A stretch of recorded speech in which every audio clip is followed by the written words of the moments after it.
The letter arrived on a Tuesday morning in late October 1893, when the autumn mists still clung to Florence's narrow streets like a reluctant lover's embrace. Our apothecary, for we shall not burden him with a name, as he represents so many careful craftsmen of his time, stood behind his shop counter, grinding cardamom seeds with a methodical precision that had earned him Dr. Benedetti's trust over 2 decades. The messenger boy waited, shifting from foot to foot, while the apothecary read the doctor's precise script twice through. A commission at Villa Monteverdi. The old pharmacy there required cataloging. The household's chemical stores needed systematic organization. And young Count Alessandro's health demanded the kind of careful attention that only a practiced pharmaceutical mind could provide. 3 weeks' work, perhaps 4. The payment, generous enough to cover his daughter Lucia's apprenticeship costs through the winter. The apothecary folded the letter with deliberate care. "Tell Dr. Benedetti I shall arrive Thursday," he said, pressing a small coin into the boy's eager palm. The child vanished into the morning crowds, leaving our craftsman to his calculations, not merely of compounds and tinctures, but of a widower's perpetual arithmetic. Time away from his shop against money for his daughter's future. Professional duty against personal reluctance to enter the peculiar intimacies of noble households. Thursday's journey took him through the changing landscape outside Florence, where the city's smoke gave way to vineyard and olive grove. The apothecary rode in a hired carriage, his traveling chest of instruments secured beside him, watching the October light paint the hills in shades of amber and rust. He thought, as he often did during such transits, of his late wife Maria, how she would have admired the way the poplars stood like golden sentinels along the road. 3 years now since the fever took her, and still he found himself storing observations to share with her later, before remembering. Villa Monteverdi emerged from its grove of cypress trees like a great ship run aground in time. The apothecary noted the telling details: roof tiles slipping like loosened teeth, shutters hanging at tired angles, a fountain whose marble tritons had long ceased their spouting. Here was nobility's eternal struggle, maintaining appearances while the substance slowly crumbled. The estate sprawled in that particularly Italian manner, additions from different centuries creating a harmonious discord, each generation having left its architectural signature. Teresa, the head housekeeper, met him at the servants' entrance, a deliberate choice, he understood, placing him firmly in his social position. She was a woman carved from decades of service, her black dress as severe as her expression, though something flickered in her eyes when she looked at him. Fear? Curiosity? Hope? "The young count is resting," she informed him, leading him through corridors that smelled of beeswax and dampness. "Dr. Benedetti says you're to begin with the pharmacy tomorrow." His quarters were in the servants' wing, a modest room with a narrow bed and a window overlooking the kitchen gardens. As Teresa showed him the washstand and wardrobe, she paused, seeming to weigh her words. "The villa has been troubled these past months." Her voice dropped to barely above a whisper. "Since the old countess passed." The apothecary arranged his few belongings with practiced efficiency. "Troubled in what manner?" he asked, though something in his tone suggested he already suspected. Teresa crossed herself quickly. "The young master claims she visits him every night. He wakes screaming about her presence, swears he smells her perfume." Violets, always violets. She wore no other scent for 40 years. The housekeeper's fingers worried at her rosary. Some say it's grief. Others whisper of curses, but he grows thinner each day, and his uncle speaks of specialists from Milan. That evening, the apothecary took his supper in the servants' hall, listening to the household's rhythms and tensions. The cook complained about the young count's lack of appetite. The groundskeeper muttered about Signor Roberto's new economies. A housemaid whispered that Signora Claudia had been seen reading chemical treatises. Imagine a lady concerning herself with such matters. As darkness settled over Villa Monteverde, the apothecary stood at his window, observing the patterns of light in the villa's many windows.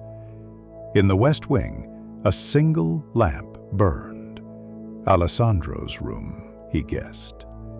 In the east, multiple lights suggested Roberto and Claudia entertaining themselves with cards or correspondence. Somewhere between them, in the heart of the house, lay the old pharmacy that would occupy his coming days. The church bells from the village struck 10 o'clock. The apothecary prepared for bed with his usual deliberate routine, yet sleep eluded him. It wasn't merely the unfamiliar room or the lumpy mattress. Something in the villa's atmosphere pressed upon his consciousness, not supernatural, his rational mind insisted, but rather that particular tension that accumulates in households where secrets ferment like wine too long in the barrel. He had encountered it before in noble houses, this sense of things carefully not said, of performances maintained for audiences who all knew the play was false. Near midnight, a sound pierced the silence, a young man's cry of terror muffled by distance and stone, but unmistakably genuine in its anguish. The apothecary lay still, counting his breaths, listening to the household's response. Footsteps in the corridor, murmured voices, a door closing firmly. Then silence again, but a silence that vibrated with disturbance, like pond water after a stone's throw. Morning at Villa Monteverde arrived with the peculiar quality of light that October brings to Tuscany, golden but thin, like honey diluted with water. The apothecary descended to the breakfast room to find it occupied by a young man who could only be Count Alessandro. The heir sat before an untouched plate of bread and cheese, staring at the tablecloth with the intense concentration of someone trying to solve an equation written in an unknown language.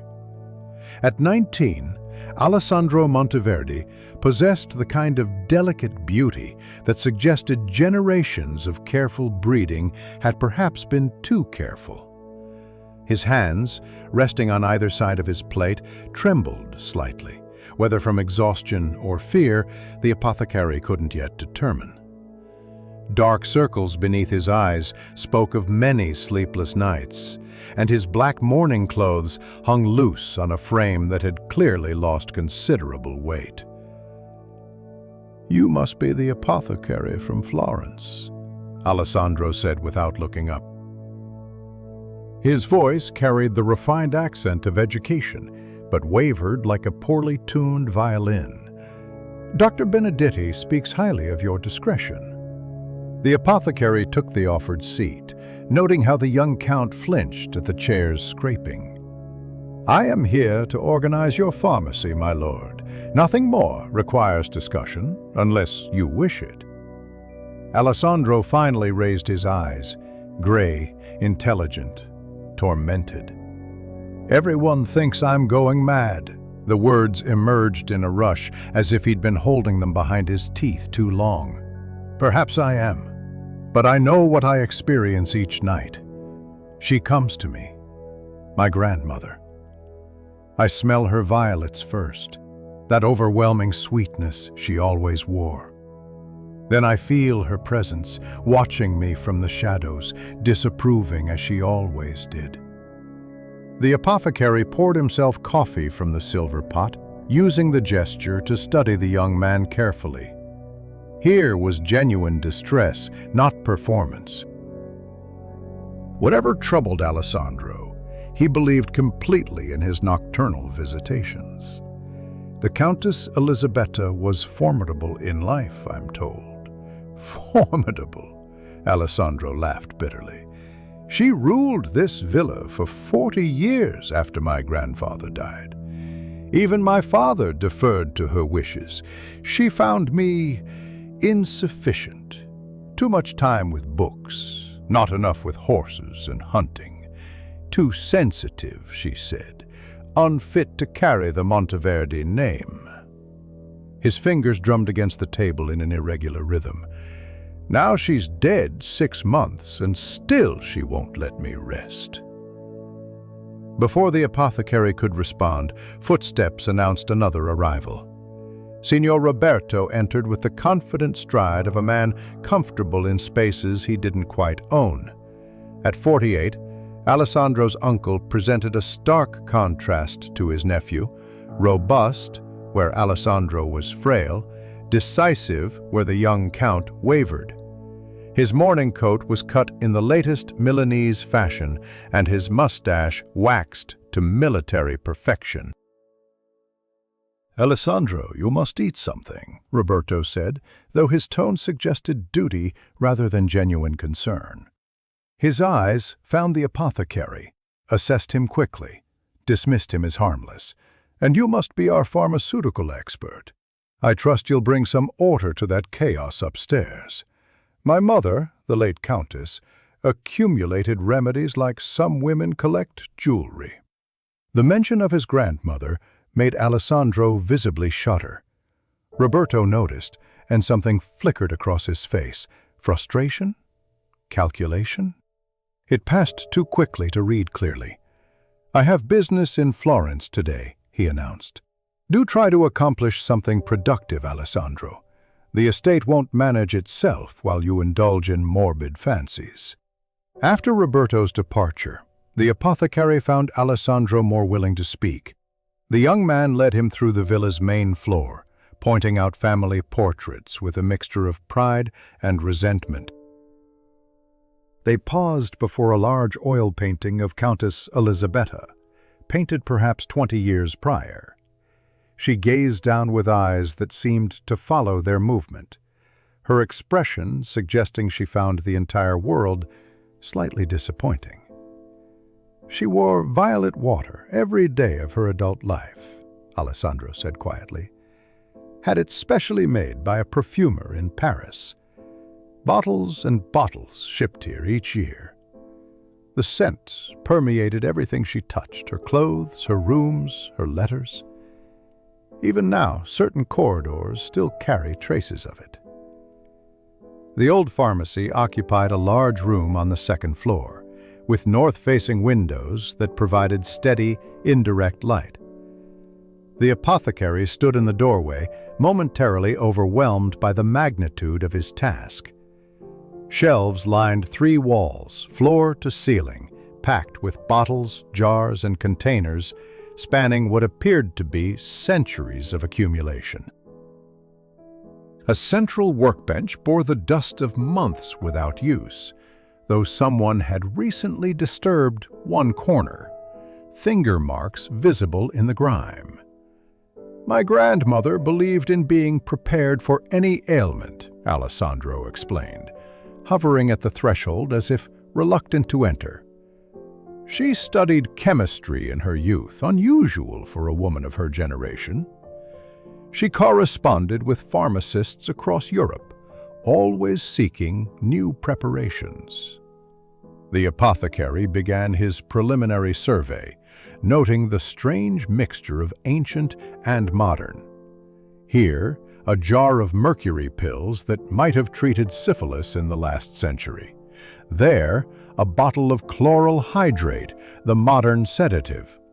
Traditional herbal tinctures stood beside synthetic compounds from German chemical firms.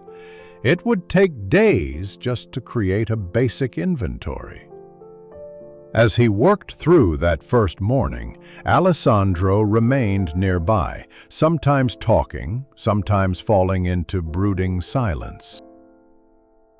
The young man revealed more of his torment, how the visitations had begun a month after the funeral, growing progressively more intense. Always between 2 and 3 in the morning, always preceded by that overwhelming violet scent that couldn't possibly exist since all of his grandmother's perfumes had been removed from the villa. "Uncle Roberto thinks I should go to a sanitarium," Alessandro confided as the lunch hour approached. "He speaks of nervous exhaustion, suggests the mountain air might help. But I know what that means. They think I'm losing my mind. Perhaps I am. How can I smell something that isn't there? How can I feel her presence so strongly that I wake screaming?" The apothecary paused in his cataloging, holding up a bottle to the light. The liquid inside was dark amber, almost brown. The label, in faded French, read "Essence de violette concentrée." His pulse quickened slightly, though his expression remained neutral. "Your grandmother's perfume, was it always the same strength?" Alessandra shrugged weakly. "I couldn't say. It was simply always there, part of her, part of this house. Why do you ask?" "Merely curious about the household's aromatic history," the apothecary replied carefully, setting the bottle aside with several others for closer examination. "Scents can linger in surprising ways." The pharmacy revealed its secrets slowly, like an ancient text yielding to patient translation.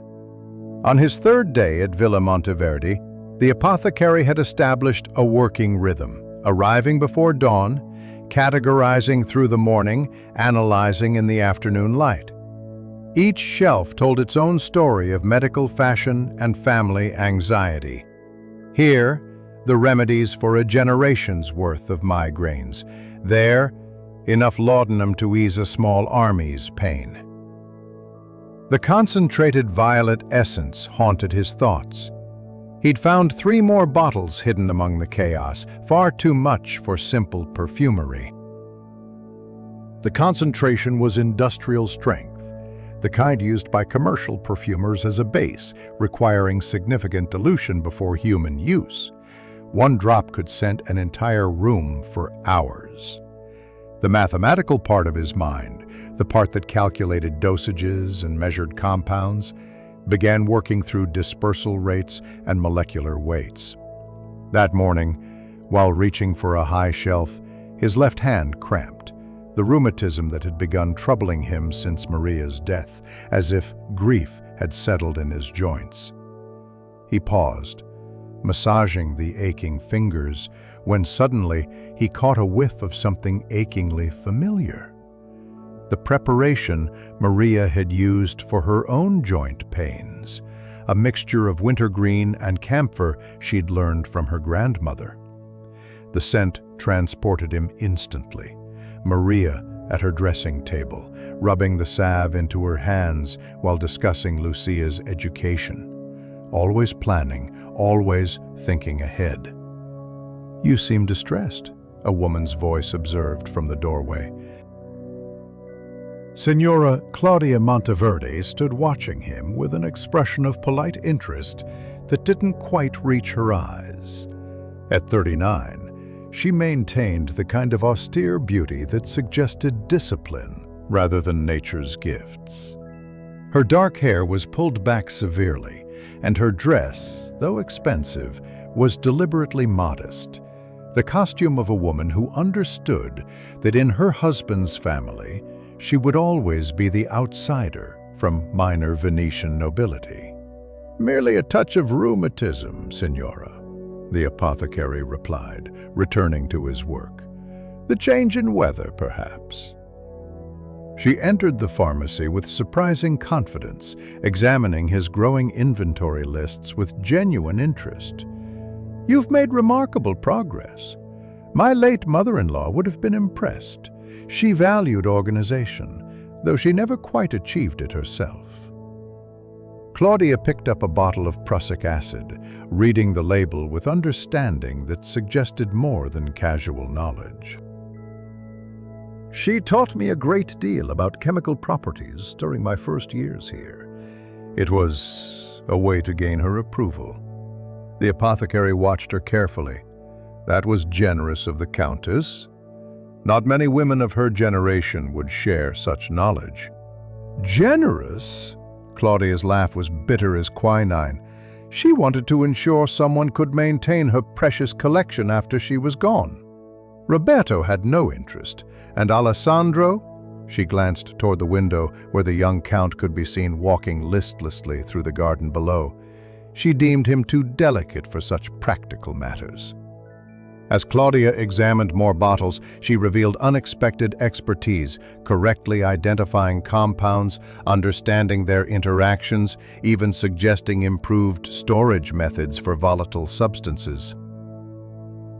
Her convent education in Venice had included natural philosophy, she explained, and the Countess had built upon that foundation, perhaps seeing in her daughter-in-law the intellectual heir her son and grandson could never be.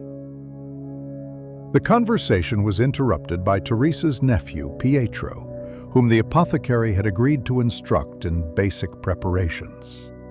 The boy, 15, eager, surprisingly quick despite his superstitious upbringing, had proven adept at grinding compounds and maintaining equipment.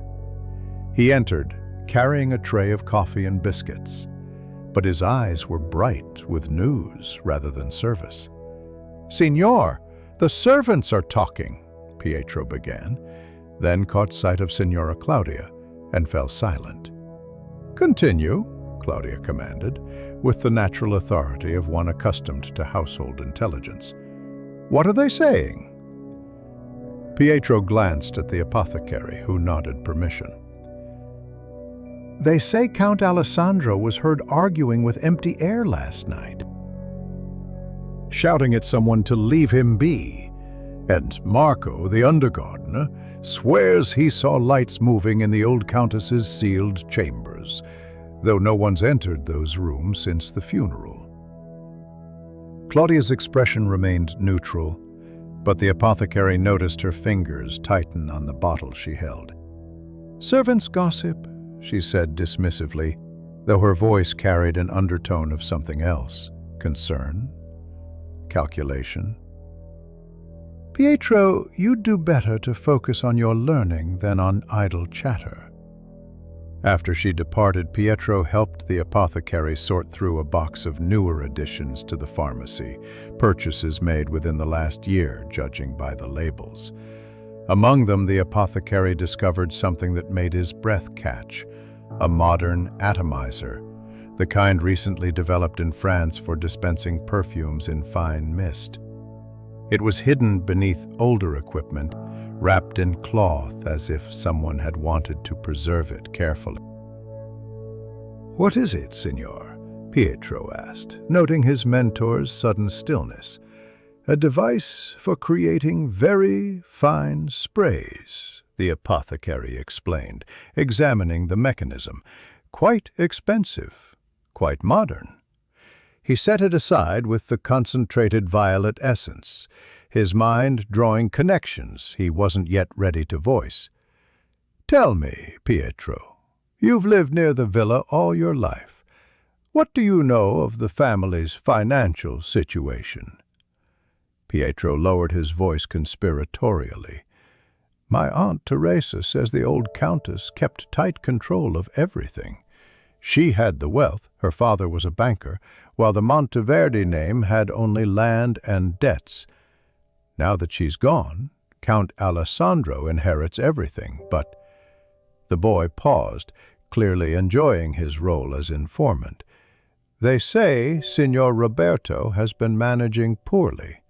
investments in Milan that haven't returned profits, and without children of their own. The apothecary nodded thoughtfully, then set Pietro to work preparing a simple tincture, using the task as a teaching moment while his own mind wandered through darker possibilities. The concentrated essence, the atomizer, a young man tormented by impossible scents, an uncle with financial pressures, a wife with chemical knowledge, the elements swirled like sediment in a shaken bottle, not yet settling into clarity. That evening, a letter from Lucia arrived, forwarded from Florence. The apothecary read it in his room by candlelight, his daughter's careful penmanship describing her progress with the seamstress, her small triumphs with difficult embroidery, her modest request for funds to purchase winter stockings.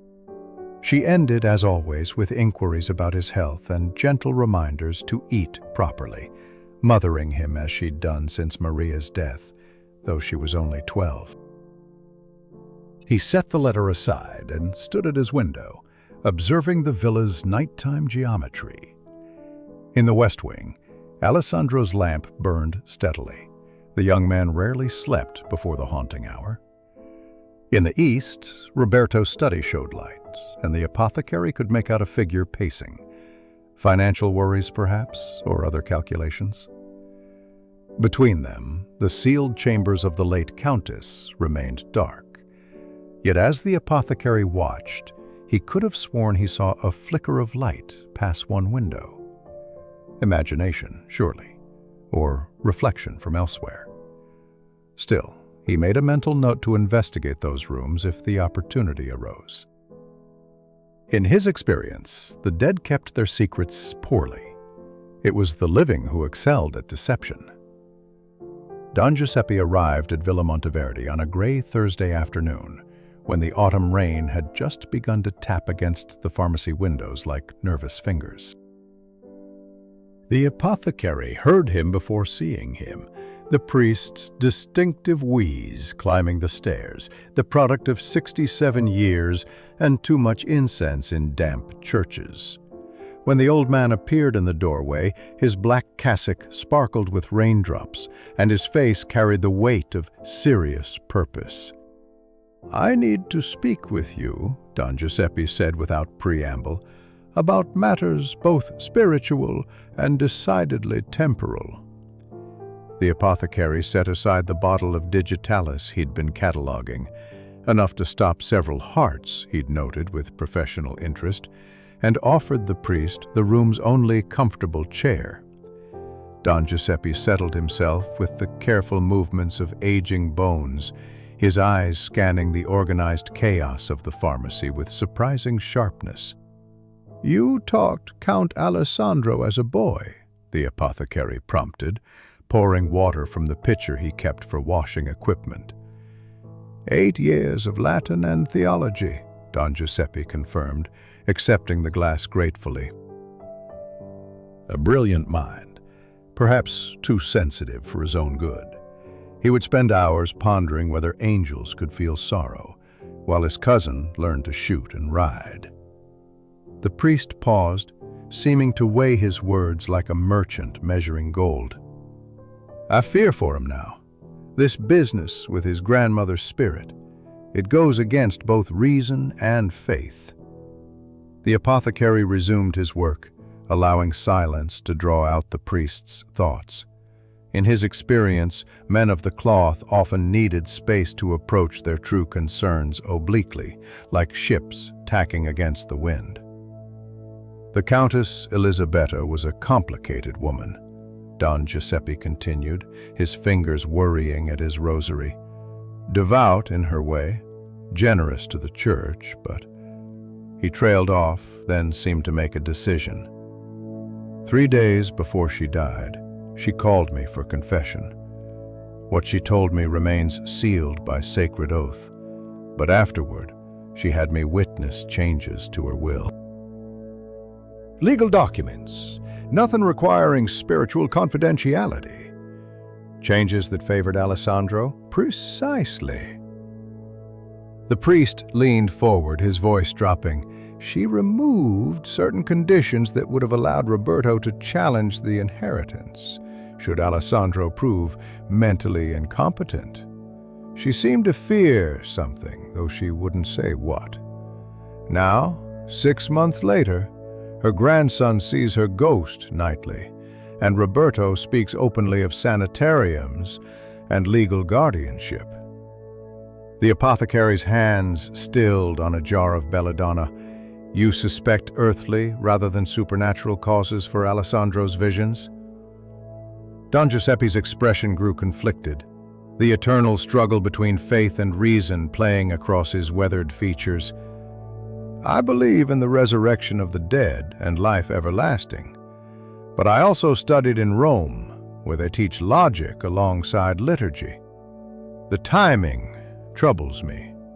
The symptoms trouble me. The way certain parties benefit troubles me most of all. As if to emphasize his point, he withdrew something from his cassock, a modern glass atomizer, similar to the one the apothecary had found hidden in the pharmacy. I discovered this in the sacristy last week, hidden behind the altar wines. It contains nothing but water now, but the scent. He handed it over. Tell me what your trained nose detects. The apothecary removed the cap and inhaled carefully. Beneath the water, clinging to the glass like a ghost of itself, violets, concentrated chemical violets, exactly matching the essence he'd found among the Countess's supplies. His pulse quickened, but he kept his expression neutral. Interesting, he said simply, returning the device. Where exactly in the sacristy? Behind bottles dated from last spring's feast day. Someone placed it there recently, within the past month certainly. Don Giuseppe stood with effort, joints protesting. I leave this with you for your investigations, but be careful. There are forces at work here that won't appreciate exposure. After the priest departed, the apothecary stood at the window, watching the old man's figure disappear into the rain. Pietro entered with afternoon coffee, eager to share the latest household intelligence. The cook had noticed food missing from the pantry, small amounts but regular, as if someone were maintaining a hidden guest. Or a hidden laboratory, the apothecary murmured, thinking of the chemical processes that required precise temperatures and regular attention. Pietro, have you ever been in the Countess's sealed rooms? The boy's eyes widened with delicious fear. Never, signor. They say her spirit guards them jealously. Marco tried to peek through the keyhole once and swears he saw blue light moving inside. Blue light. The apothecary filed this detail away. Certain chemical reactions produced blue flames, particularly those involving alcohol and copper salts. Someone was using those rooms, he was increasingly certain, but for what purpose? That evening brought an unexpected summons to dine with the family rather than in the servants' hall. The apothecary found himself seated at a table that could have accommodated 20, but held only 4. Alessandro picking listlessly at his food, Roberto consuming his with mechanical efficiency, and Claudia managing the conversation with the skill of a conductor directing a difficult orchestra. Your work progresses well, we're told, Roberto said, his tone suggesting mere politeness rather than genuine interest. How much longer do you anticipate requiring? Another week, perhaps 2, the apothecary replied carefully. The collection is extensive, and proper cataloging requires precision. Alessandro suddenly looked up, his gray eyes feverish. Have you found anything unusual? Anything that might explain? He stopped abruptly as his uncle's hand came down on the table with unnecessary force. Alessandro, we've discussed this obsession with explanations. Sometimes grief simply manifests in unexpected ways. Roberto's voice carried a warning that seemed intended for everyone present. The mind creates what it needs to process loss. Then why do I smell her perfume? Alessandro's voice cracked with desperation. Why that specific scent, every night, at precisely the same hour? Claudia reached for the wine decanter with studied calm, perhaps because that was when she often couldn't sleep herself. I remember hearing her moving about at such hours, attending to correspondence or reviewing household accounts. The apothecary noticed how Roberto's jaw tightened at his wife's words, a flash of something, anger, fear, crossing his features before being carefully suppressed. The dinner continued in strained civility, but undertones swirled beneath every exchange like deadly currents beneath calm water. Later, returning to his room, the apothecary found a folded note slipped beneath his door. The handwriting was careful, educated, but obviously disguised. The truth lies not in what is present, but in what has been removed. Look for what should be there, but isn't. He burned the note in his candle flame, watching the paper curl into ash while his mind turned over the puzzle. In his experience, domestic mysteries often revolved around the mundane: money, jealousy, fear of exposure. But here, something more complex was at work, a carefully orchestrated performance where everyone knew their roles but no one admitted the play existed. The apothecary had learned patience in his 42 years, patience while compounds crystallized, while tinctures steeped, while grieving customers found words for their needs. Now he applied that same deliberate waiting to the nocturnal rhythms of Villa Monteverdi. For 3 nights he'd lain awake, listening, mapping the household's sleep patterns through creaking floorboards and distant footfalls. Tonight, he would act. The church bells had just finished striking 1 o'clock when he rose from his narrow bed, already fully dressed in dark clothing he'd borrowed from Pietro's uncle, a groundskeeper. His soft-soled shoes made no sound on the servants' stairs. In his pocket, he carried a small vial of powder, his own invention, a mixture of talc and lamp black that would reveal fingerprints on glass or metal when properly applied. The corridor leading to Alessandro's rooms stretched before him, moonlight from tall windows creating pools of silver between shadows. The apothecary moved through this chessboard of light and dark with measured steps, pausing frequently to listen. Somewhere below, the great clock in the entrance hall ticked its solemn rhythm. Above, the house settled with small sighs and groans, wood adjusting to the night's cooling temperatures. As he approached Alessandro's door, his trained nose caught it. Violets, faint but unmistakable, hanging in the air like an accusation. He knelt beside the keyhole, producing a small magnifying lens from his pocket. There, almost invisible unless one knew to look, tiny droplets of oil clinging to the brass, fresh enough to still glisten.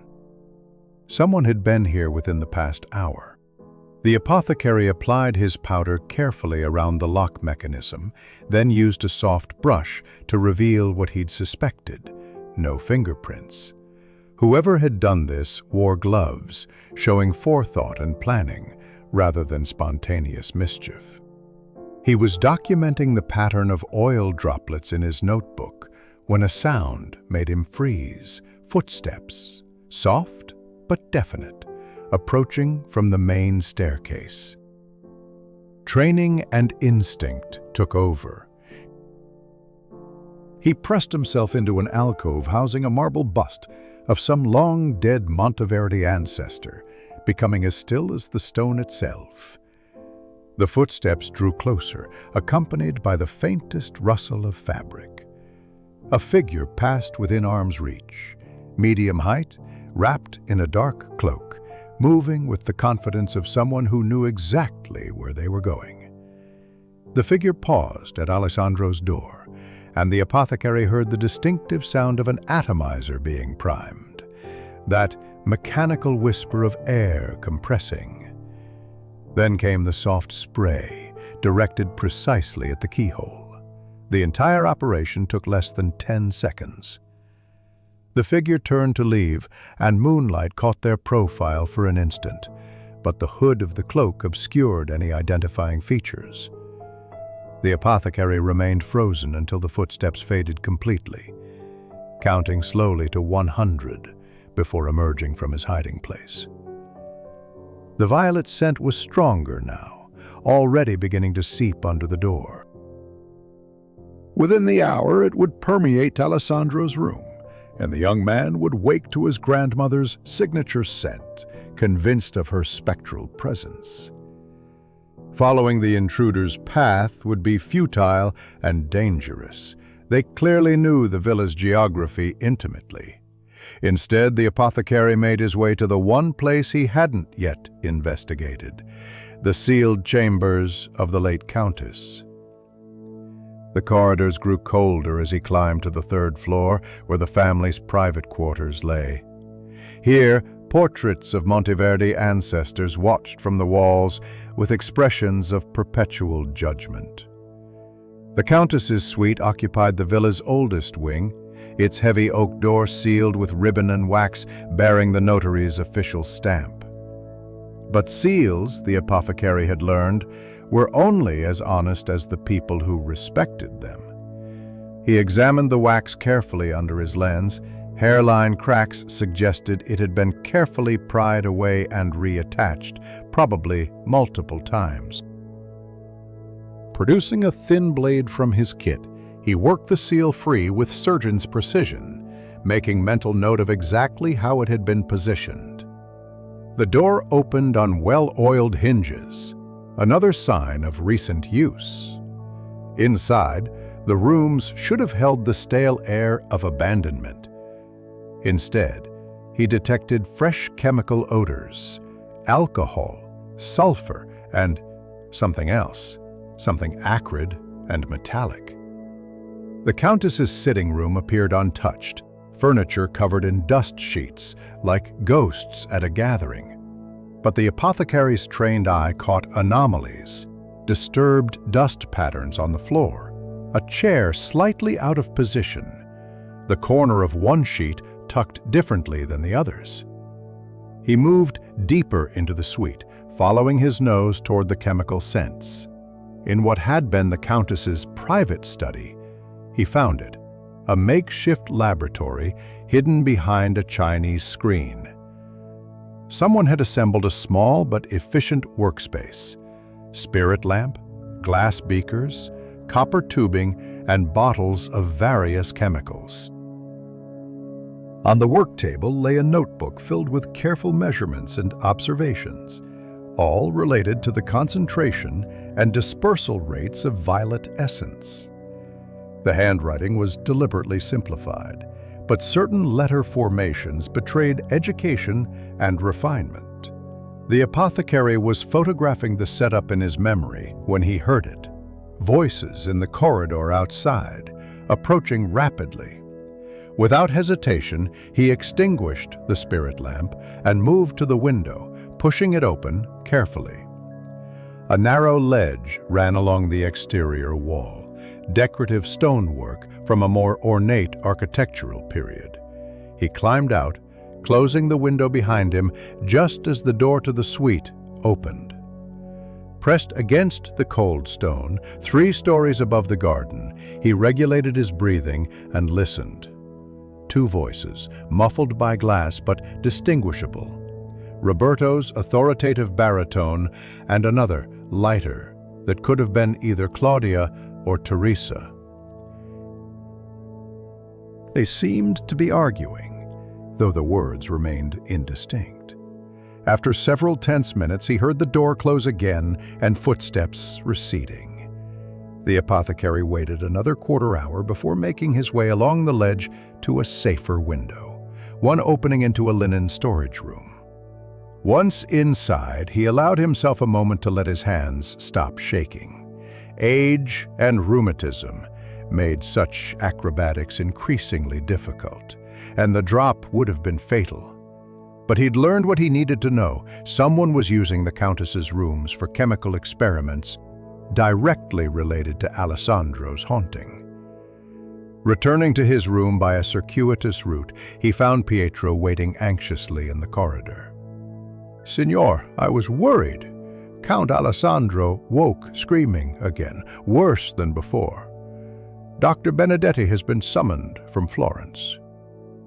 The apothecary nodded grimly. The game was escalating, the pressure on Alessandro increasing. Someone wanted the young count declared incompetent soon, before he could assert his full inheritance rights. The question was no longer if someone was orchestrating the haunting, but rather which member of the household, or which combination of them, was responsible. Dr. Benedetti's arrival from Florence had stirred the villa like a spoon through settled tea, bringing hidden sediments to the surface. The apothecary observed from the pharmacy window as Roberto personally escorted the physician to Alessandro's quarters, his gestures animated with what appeared to be genuine concern. Yet there was something performative in his solicitude, like an actor who'd rehearsed his role too thoroughly. By mid-morning, Roberto appeared in the pharmacy doorway, his usual controlled demeanor showing cracks of strain. "The doctor wishes to review what medicinal compounds are available," he announced, though his eyes swept the organized shelves with different intent. "He's particularly interested in sedatives and nerve tonics." The apothecary provided the requested inventory, watching Roberto's reactions carefully. The man's attention lingered on certain items: the chloral hydrate, the laudanum, the newer German preparations for nervous disorders. His questions, framed as casual interest, revealed surprising pharmaceutical knowledge. "You seem well versed in these matters, signor," the apothecary observed, preparing a mild sedative mixture as Benedetti had requested. Roberto straightened his cuffs with studied nonchalance. "One must understand modern science to manage modern estates. The old ways, the superstitions, they hold us back." He picked up a bottle of potassium bromide, reading the label with understanding. "My nephew, for instance, would benefit from rational treatment rather than indulging his delusions about spirits. Yet grief can manifest in unexpected ways," the apothecary suggested carefully. "The mind creates its own realities when under strain.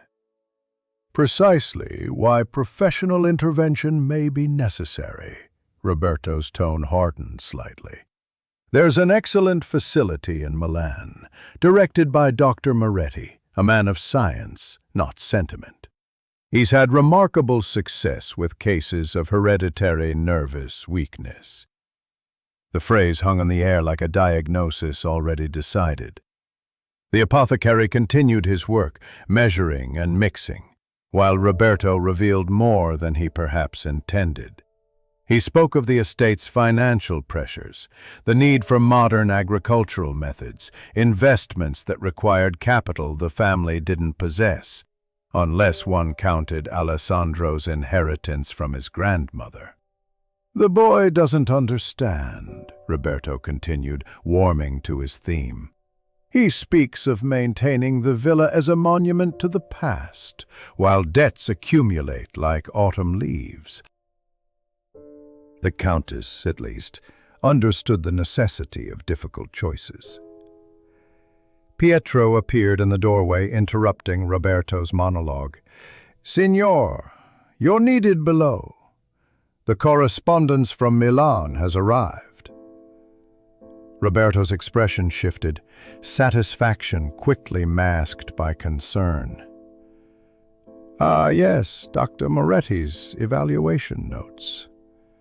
He's agreed to review Alessandro's case remotely, based on our observations." He turned to the apothecary. "You'll include your professional assessment, of course. The court will require multiple testimonies if guardianship is to be transferred." After Roberto departed, the apothecary found his hands trembling slightly as he sealed the sedative preparation.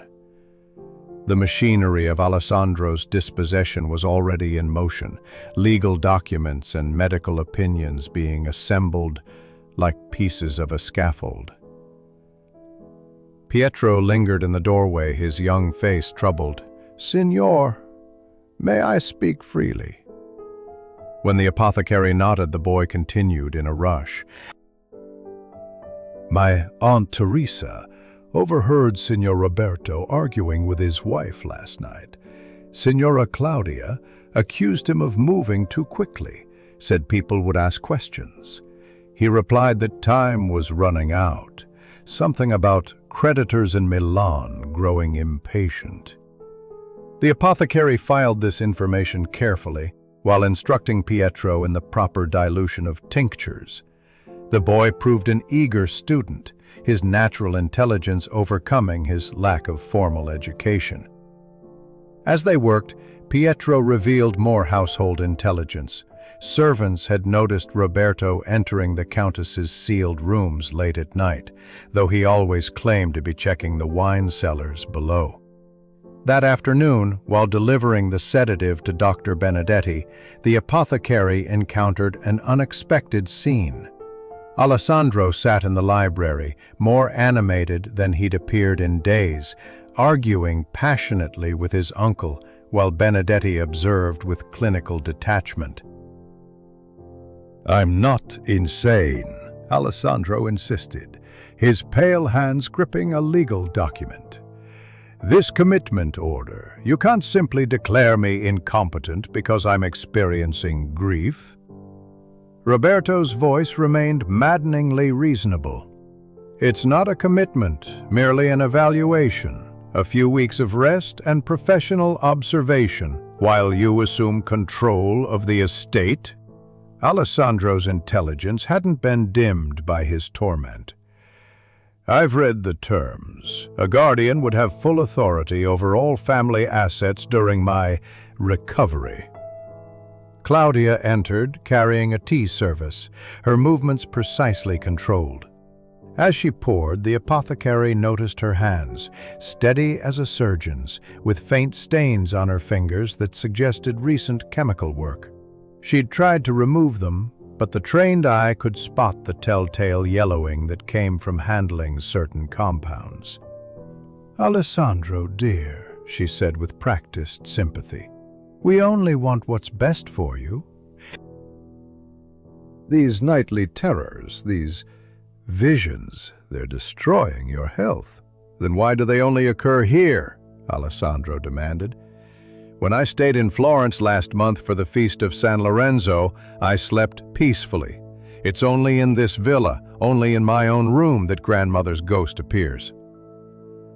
The observation hung in the air like an accusation. Roberto and Claudia exchanged a glance, quick, but the apothecary caught it. Dr. Benedetti made notes in his leather journal, his expression revealing nothing of his thoughts. Later, the apothecary found Roberto in the estate office, surrounded by ledgers and correspondence. The afternoon light revealed the depth of his exhaustion. This was a man under tremendous pressure, fighting battles on multiple fronts. "You wished to see me, signor?" the apothecary asked. Roberto looked up from a letter bearing the letterhead of a Milanese bank. "Yes." "I need to know. In your professional opinion, could someone create the illusion of a haunting using chemical means?" The question was so direct it momentarily surprised the apothecary. He chose his words carefully. Theoretically, scents can trigger powerful memories and associations. The right compound, properly dispersed, might cause someone already grief-stricken to believe they were experiencing supernatural visitations. Roberto leaned back in his chair, studying the apothecary with new interest. And if such a thing were happening, how would one prove it? One would need to identify the chemical agent, the delivery method, and most importantly, who had both means and motive to orchestrate such a deception. Indeed, Roberto's fingers drummed against the desk. And if I were to suggest that someone in this household might be capable of such a scheme, someone with chemical knowledge and access to the necessary materials, what would you say? The apothecary met his gaze steadily. I would say that accusations require evidence, and evidence requires careful investigation. Roberto stood abruptly, moving to the window. My nephew is dear to me, despite what you might think.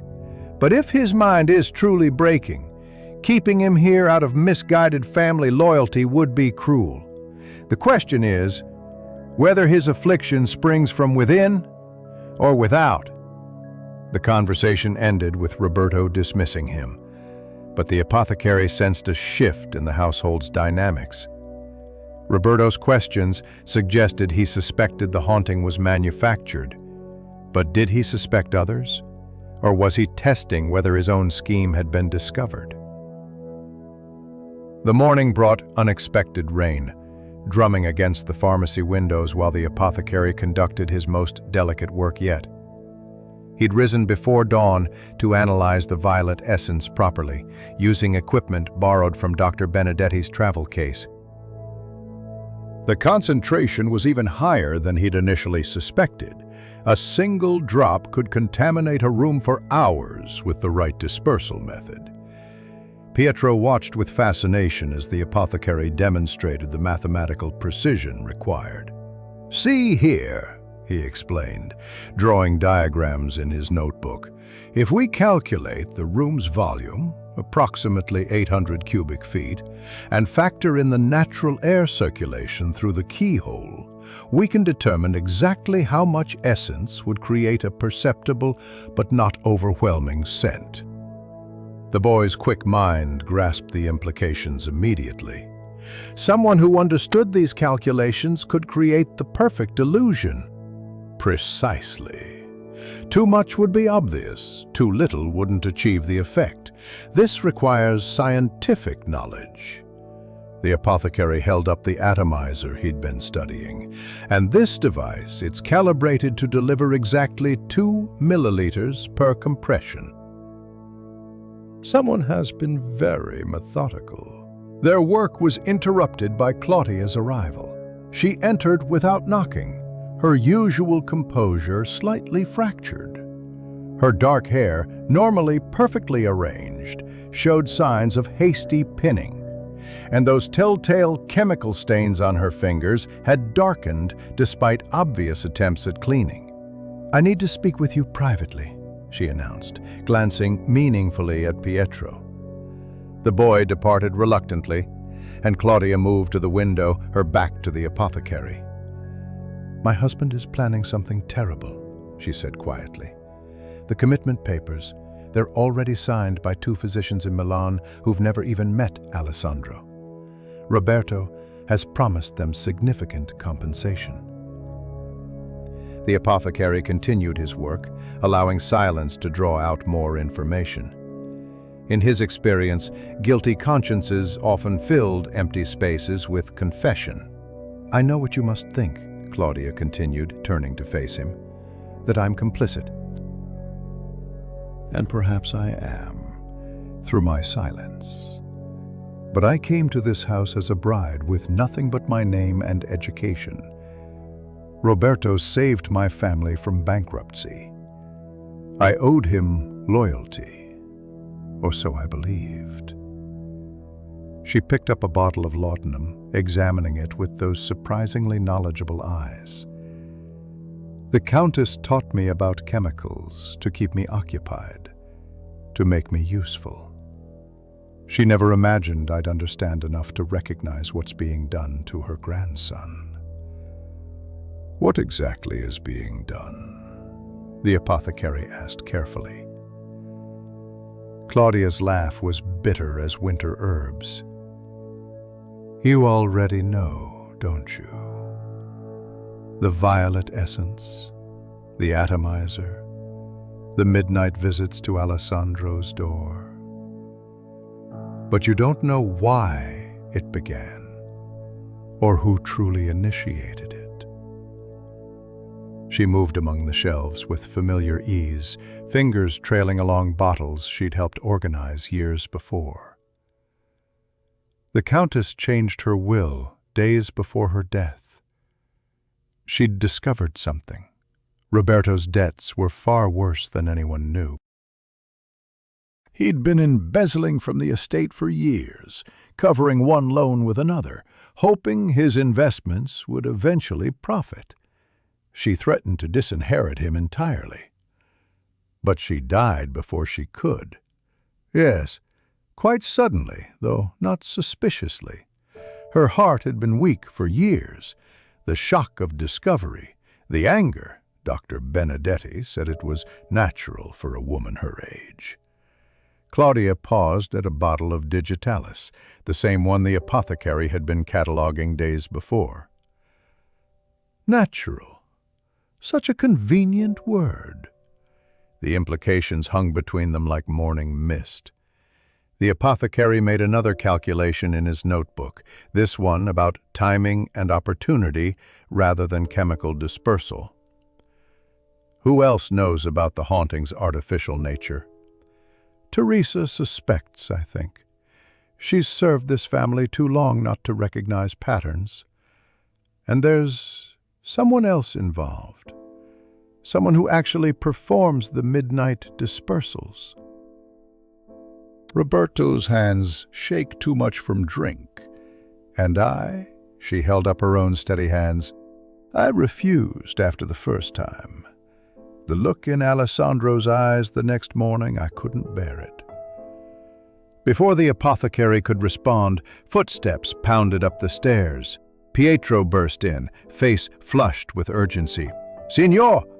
Count Alessandro has locked himself in his room with a pistol. He's shouting that he'll end the torment himself rather than be sent to Milan. Claudia went pale. This wasn't supposed to happen. Roberto promised no real harm would come to him. They rushed to Alessandro's quarters, where a crowd had gathered in the corridor. Roberto stood at the door, alternating between authoritative commands and pleading entreaties. Dr. Benedetti knelt at the keyhole, trying to establish visual contact. Through the heavy oak, they could hear Alessandro's voice, high and desperate. I know you're not real, he was shouting, but knowing doesn't stop the terror. Every night that scent, that presence. I can't endure it anymore. The apothecary pushed through the crowd, his mind racing through options. The violet essence in the keyhole. If they could neutralize it somehow, prove to Alessandro that it was merely chemistry, not supernatural. I need ammonia spirits, he told Pietro urgently. The strongest we have, and cotton wool. As Pietro ran to fetch the supplies, the apothecary addressed the door with calm authority. Count Alessandro, this is the apothecary from Florence. I can prove your haunting is false. Give me 5 minutes, just 5 minutes, to demonstrate the truth. Silence from within, then Alessandro's voice, smaller now. How? The apothecary soaked the cotton with ammonia spirits, then packed it carefully around the keyhole. The pungent smell would neutralize any violet essence completely. This will cleanse the air of any lingering scents. Tonight your room will smell only of ammonia, unpleasant but honest. No violets can penetrate this barrier. "That's absurd," Roberto protested, but Benedetti raised a hand for silence, his intelligent eyes studying the apothecary with new interest. Through the door, they heard movement, Alessandro approaching perhaps. "And if the scent still comes, then I'm wrong, and your grandmother truly visits. But if the violets cannot penetrate simple ammonia, then someone has been deceiving you with earthly chemistry." A long pause. Then the sound of a key turning. Alessandro opened the door slightly, his face ravaged by sleeplessness and fear, the pistol hanging loose in his hand. Behind him, his room was in chaos, furniture overturned, papers scattered, the physical manifestation of his mental torment. Dr. Benedetti stepped forward carefully, taking the weapon with practiced ease. "Let us try the apothecary's experiment," he said gently. "Science deserves its chance against superstition." Roberto's expression was unreadable, but the apothecary noticed his hands clenching and unclenching, a man watching carefully constructed plans unravel. Claudia stood apart from her husband, her allegiance finally, visibly shifted. As they prepared Alessandro's room for the night's test, the apothecary caught Teresa watching from the servants' stairs. Her ancient eyes held knowledge and something else. Approval, perhaps, that someone was finally bringing truth to light. She nodded once, then disappeared into the shadows. The apothecary worked through the afternoon, preparing his trap with the meticulous care of a spider spinning its web. Every detail required precision. The ammonia-soaked cotton remained at Alessandro's door, but he'd added his own refinements. A fine dusting of lycopodium powder, invisible to the naked eye, covered the corridor floor. Anyone walking through it would leave perfect footprints, and the powder would cling to clothing for hours afterward. In the pharmacy, he prepared a second element. He carefully emptied the violet essence bottles, replacing the contents with lavender water tinted to the exact same shade. If someone attempted to refill their atomizer tonight, they would unknowingly arm themselves with harmless flower water. But his masterstroke was the atomizer itself. He'd coated its surface with a special powder of his own devising, one that would turn purple when exposed to skin oils, marking anyone who handled it. Pietro assisted with eager dedication, understanding that they were approaching the mystery's culmination. "But, Signor," the boy whispered as they worked, "who do you suspect? Signor Roberto seems the obvious choice, but—" "Observe without prejudice," the apothecary instructed, sealing the last bottle. "The obvious answer often conceals a more complex truth." As evening descended, the household gathered for what everyone understood was a crucial night. Dr. Benedetti insisted on keeping vigil in the room adjacent to Alessandro's, while Roberto paced the library below, ostensibly reviewing correspondence but clearly agitated. Claudia had retired early, claiming a headache, though the apothecary had seen her walking in the garden at sunset, her figure rigid with tension. The apothecary positioned himself strategically in an alcove on the servants' stairs, a spot that provided clear views of both the main corridor and the back passages. Pietro was stationed at another vantage point, armed with a small mirror that would flash a reflection if anyone approached from the eastern wing.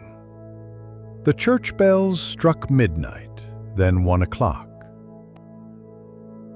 The villa settled into its familiar nocturnal rhythm, the grandfather clock's pendulum, the occasional creak of old wood, a shutter tapping somewhere in the wind. The apothecary's rheumatic hand ached from the cold, but he remained motionless, breathing shallow and controlled. At 20 minutes past 2, Pietro's mirror flashed once. Someone was coming. The figure that emerged into the corridor moved with practiced stealth, wearing the same dark cloak the apothecary had observed nights before. But this time something was different. The gate seemed uncertain, hesitant. The figure paused at Alessandro's door, and in the moonlight, the apothecary saw them reach for an atomizer from beneath the cloak. The trap was sprung the moment the figure pressed the atomizer's mechanism. Instead of the usual fine mist, a stream of lavender water spurted out, its different viscosity destroying the careful dispersal. The figure jerked back in surprise, and the hood fell away, revealing not Roberto or Claudia, but Teresa, the loyal housekeeper who'd served the family for 30 years. But the revelation was incomplete. As Teresa stood frozen in shock, staring at her purple-stained hands, another figure emerged from the shadows. Dr. Benedetti himself, moving with surprising agility for his 58 years. He carried his medical bag, from which he produced a bottle of genuine violet essence. "You fool," he hissed at Teresa. "I told you to wait until I'd verified the concentration." The apothecary stepped from his hiding place, and both conspirators whirled to face him. Teresa's expression crumbled from shock to despair, while Benedetti's face hardened with the calculation of a cornered animal. "An interesting partnership," the apothecary observed calmly. "The trusted family physician and the loyal retainer. Who would suspect?" Benedetti laughed bitterly. "Who indeed?" "We were invisible to them, the servant and the professional, necessary but never truly seen." He set down his bag with deliberate care, knowing the game was finished. "Do you want to know why? Or shall we proceed directly to the authorities?" "The why always interests me," the apothecary replied, noting that Pietro had gone to wake the household, "though I suspect I already know part of it." Teresa finally found her voice thick with unshed tears. "The Countess promised. 30 years of service, and she promised I'd be provided for.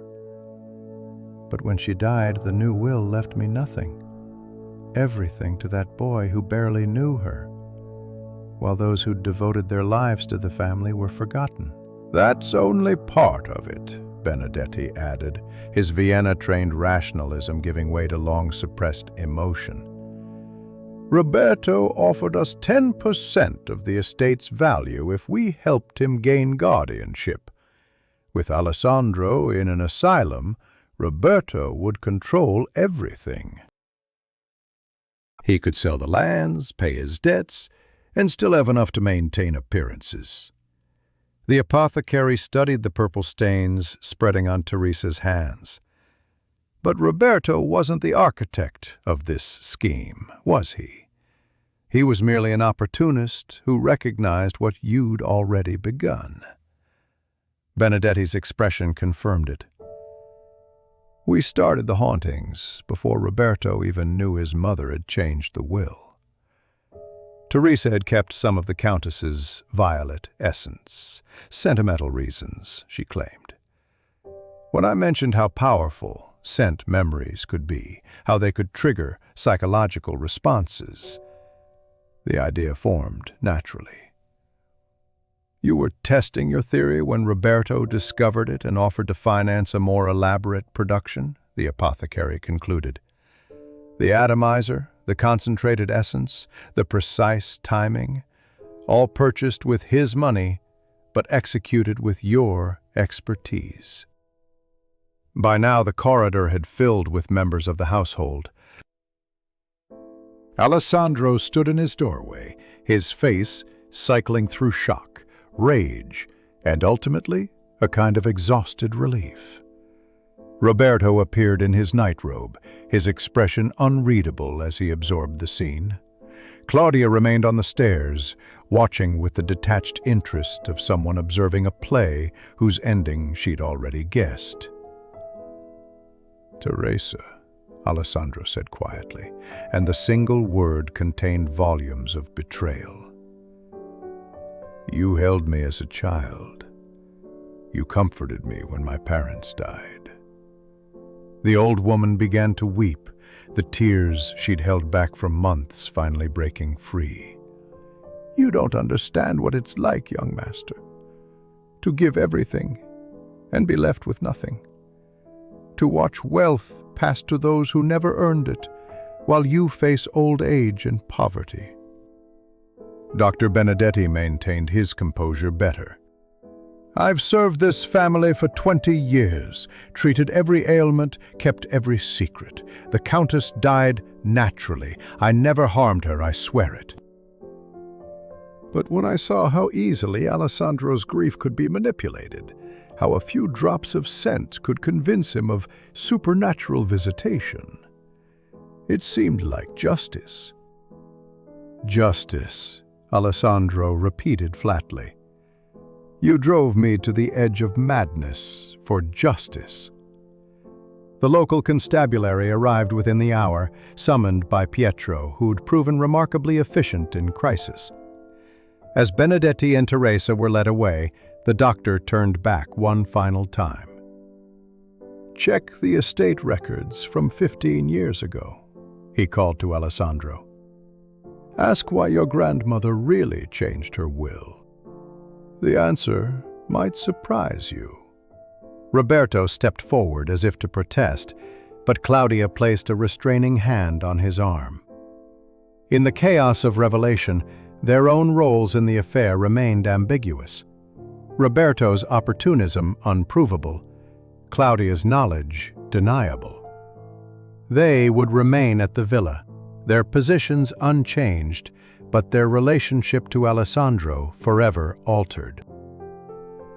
The morning after revelation broke gray and subdued over Villa Monteverde, as if the weather itself reflected the household's exhausted reckoning. The apothecary found Alessandro in the library, surrounded by leather-bound ledgers and yellowed documents that hadn't seen daylight in years. The young count looked older somehow, as though the night's discoveries had aged him into his inheritance. Benedetti was right, Alessandro said without preamble, holding up a packet of letters tied with faded ribbon. 15 years ago, there was another will dispute. My grandmother discovered that Roberto, barely 20 then, had forged her signature on several documents. Small amounts at first, then larger sums. She could have prosecuted him, destroyed him completely. The apothecary settled into a chair, noting how the morning light revealed previously hidden details in the room.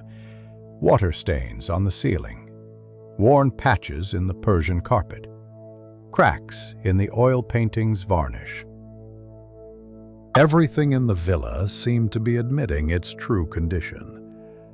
But she didn't prosecute, Alessandro continued, his voice carrying wonder and confusion in equal measure. Instead, she kept the evidence and used it to control him. Every decision, every expenditure, he needed her approval. He wasn't her son or estate manager anymore. He was her prisoner. Don Giuseppe arrived as Alessandro spoke, his aged face bearing the weight of secrets finally ready for confession. I knew, the priest admitted simply. Your grandmother told me everything in her final confession, not the sacred parts, but afterward, when she asked me to witness the will changes. She feared Roberto would find a way to manipulate you, just as he'd once tried to manipulate her. Then why didn't she simply disinherit him? Alessandro asked, though his intelligent eyes suggested he already suspected the answer. Because she needed him, Don Giuseppe replied. Who else would manage the estate? You were at university. Your father was dead, and Roberto, despite his flaws, understood the land, the tenants, the agricultural cycles. Your grandmother was pragmatic above all else. The apothecary observed this reconstruction of family history with professional detachment, noting how each revelation shifted the moral landscape. Roberto entered the library as if summoned by the discussion of his sins. His usual commanding presence diminished but not destroyed. Claudia followed, carrying a tea service that seemed more prop than refreshment. "I suppose you know everything now," Roberto said to his nephew, his tone curiously flat. "Yes, I tried to steal from the estate in my youth. Yes, I accumulated debts trying to prove I could succeed without my mother's money. And yes, when Benedetti's scheme presented itself, I saw an opportunity." He paused, meeting Alessandro's gaze directly. "But I never intended true harm." A few months in a comfortable sanatorium, then your gradual recovery and return. The estate would have been saved, the debts paid, everyone provided for. "Everyone except me," Alessandro observed quietly. "My freedom, my sanity, my future, all acceptable casualties for your financial convenience." Claudia set down the tea service with deliberate precision. "There's more," she announced, her Venetian accent stronger under stress. "Roberto didn't know about Benedetti's initial experiments, but I did. I saw Teresa entering the Countess's rooms, noticed the chemical stains on her fingers. When I confronted her, she broke down, confessed everything. I should have stopped it then, but you saw the same opportunity Roberto did," the apothecary suggested gently. "I saw survival," Claudia corrected sharply. "You don't understand what it means to be a woman without wealth in a house like this. If Roberto's debts destroyed the estate, where would I go?" Back to Venice, to my father's shame and my mother's disappointed silence. "I chose complicity over destitution." Alessandro stood abruptly, moving to the window where he could see the gardens his grandmother had tended for decades. "What am I to do with all of you? Teresa and Benedetti will face justice, but you, my only living relatives, what justice applies to cowardice and opportunism?" The apothecary rose, recognizing his moment to influence the outcome. "If I may suggest, Count, justice and wisdom don't always walk the same path. The estate needs management, the tenants need stability, and you need time to grow into your inheritance. Perhaps a different arrangement might serve everyone." Over the next hours, they negotiated a new order for Villa Monteverde. Roberto would remain as estate manager, but under strict oversight. His access to funds limited and monitored. A portion of the income would go toward repaying his debts, legitimately this time. Claudia would manage the household accounts, her chemical knowledge redirected toward maintaining the late Countess's medicinal garden and local charitable work. "It's more mercy than we deserve," Roberto admitted as they formalized the arrangements. "It's pragmatism," Alessandro corrected. "Grandmother taught me that, even through her ghost." Pietro arrived with news from the constabulary. Teresa had made a full confession, revealing that she'd acted primarily from desperation. The Countess had verbally promised her a pension but never formalized it in writing. Benedetti, maintaining his scientific detachment to the end, had provided detailed notes on the psychological manipulation, seeming almost proud of his methodology. "What will happen to them?" Pietro asked, his young face troubled by the complexity of adult betrayals. "Teresa will likely receive a lighter sentence due to her age and circumstances," the apothecary explained. "Benedetti, His medical career is finished, certainly. Prison is probable. He violated the most sacred trust between physician and patient. As afternoon waned toward evening, the apothecary completed his final inventory of the pharmacy. He'd discovered something else during his investigations, several preparations in the Countess's collection that suggested she'd been treating her heart condition for years before her death, self-medicating with digitalis and other compounds. Her death, while convenient for the conspirators, had indeed been natural. Alessandro joined him for this final cataloging, handling bottles with newfound respect for their power. "You knew it wasn't supernatural from the beginning, didn't you?" "I suspected," the apothecary admitted. "In my experience, the living are far more dangerous than the dead. Ghosts don't need atomizers and chemical formulas. They exist in memory and guilt, requiring no external manifestation." Yet the effect was the same, Alessandro mused. "I was haunted, whether by spirit or science. The fear was real, the torment genuine." "The mind creates its own reality," the apothecary agreed. "That's why the scheme works so well.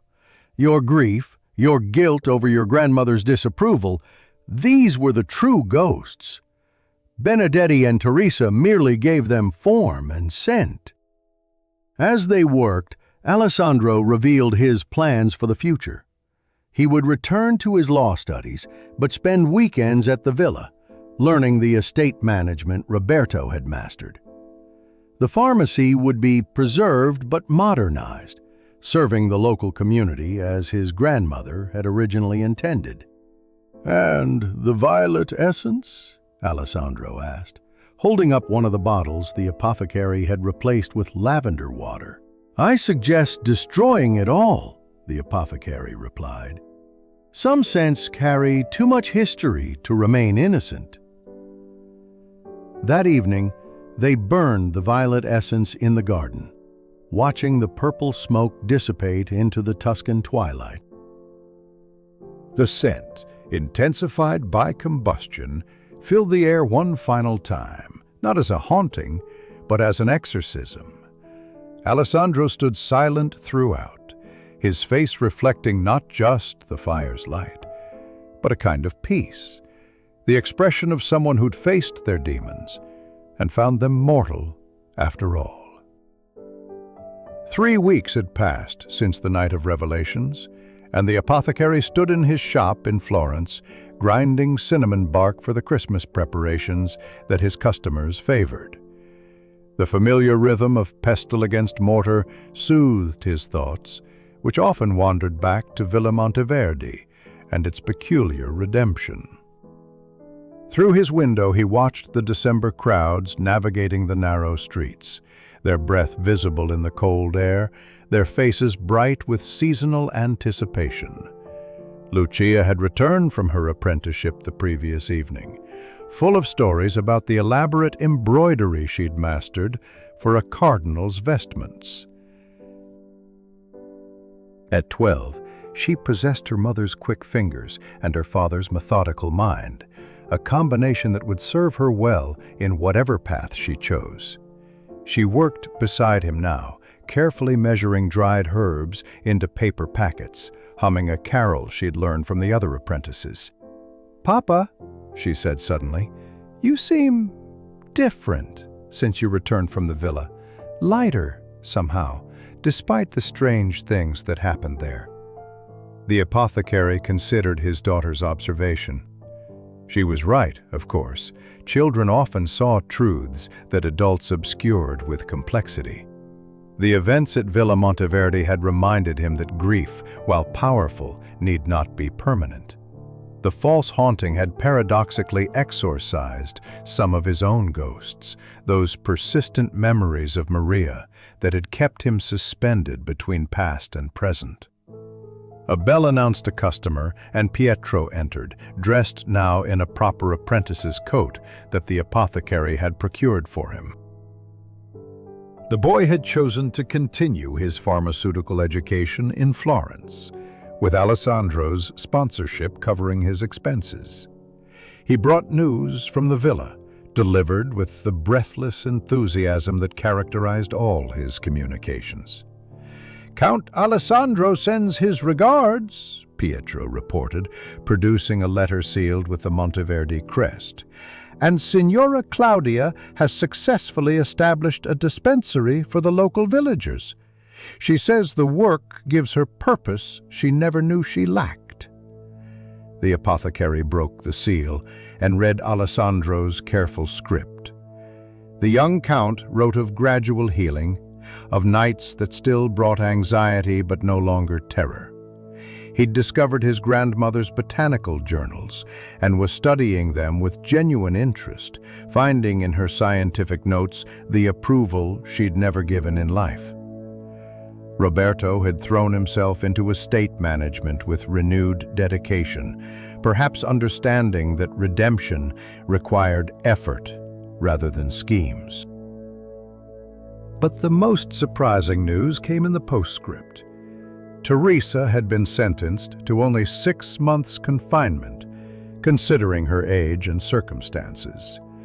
Alessandro had arranged for a pension to be waiting when she was released, honoring the promise his grandmother had failed to formalize. "She was wrong to do what she did," he wrote, "but poverty and desperation can drive anyone to darkness. I choose to light a candle rather than curse that darkness." Dr. Benedetti had faced harsher consequences, 5 years imprisonment and permanent revocation of his medical license. Yet even he had found a measure of purpose, teaching basic anatomy and hygiene to fellow prisoners, his knowledge serving even in disgrace. As Pietro organized the shop's shelves with newfound expertise, he shared his own reflections on the villa experience. "I used to believe in ghosts completely," he admitted. "Every shadow held a spirit. Every unexplained sound meant supernatural presence. But now I understand that knowledge dispels fear better than any prayer or charm." "Yet don't dismiss mystery entirely," the apothecary cautioned gently. "Science explains much, but wonder and reverence have their place. The sunset is no less beautiful for understanding refraction, the human heart no less magnificent for knowing it's a muscle." That evening, the apothecary closed his shop early and walked with Lucia through Florence's ancient streets. They paused at the church of Santa Croce, where Maria lay buried, and left winter roses on her grave, a ritual they'd maintained for 3 years.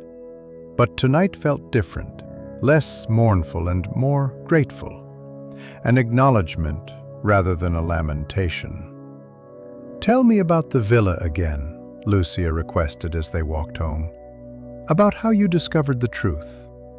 So he told her, editing appropriately for her age, emphasizing the puzzle-solving rather than the human cruelty. He spoke of Pietro's bravery, Alessandro's resilience, even Roberto and Claudia's eventual acceptance of responsibility. He crafted the story as a lesson about observation and patience, about the danger of assumptions and the power of truth. "But why did they think a ghost would be believed?" Lucia asked with a child's directness. The apothecary considered his answer carefully. "Because we all carry ghosts, Cara. Everyone has someone they've lost, someone they've disappointed or been disappointed by. The conspirators understood that guilt and grief make us vulnerable to suggestion. They used Alessandro's very love for his grandmother against him." "That's terrible," Lucia said firmly. "Love shouldn't be a weakness." "No, it shouldn't. But sometimes it becomes one when we can't forgive ourselves for being imperfect, for not being the person our loved ones wanted us to be." They reached their modest apartment above the shop, where the apothecary had prepared a simple supper. As they ate, Lucia chattered about her plans for the coming year. her ambitions to learn not just embroidery, but the business of running a workshop.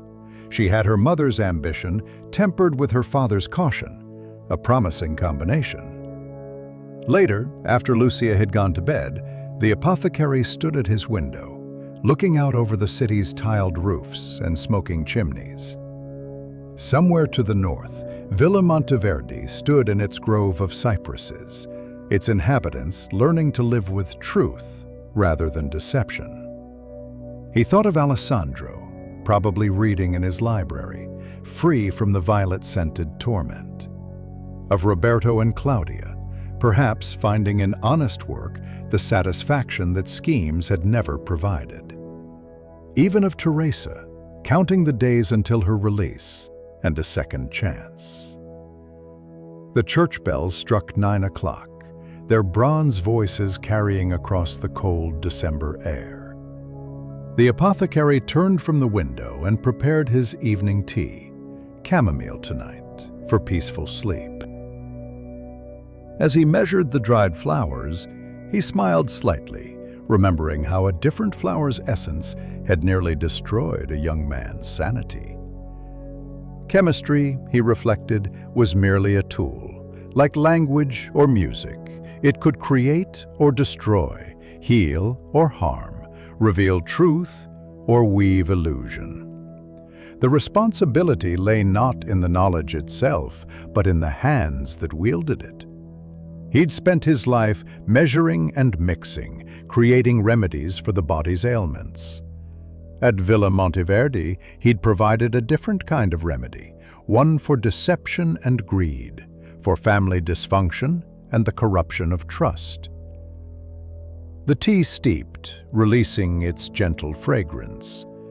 The apothecary inhaled deeply, appreciating the honest simplicity of the scent. No hidden essences, no artificial concentrations, no atomizers or midnight subterfuge. Just dried flowers in hot water. Ancient and effective. He thought of writing to Alessandro, perhaps sharing some philosophical observation about the nature of hauntings and the ghosts we create versus those that create us. But no, the young count would find his own understanding in time. Every man must make peace with his specters in his own way. The apothecary carried his tea to his chair by the fire, where a new pharmaceutical text awaited his attention. Outside, winter tightened its grip on Florence, but within his modest rooms, warmth and peace prevailed.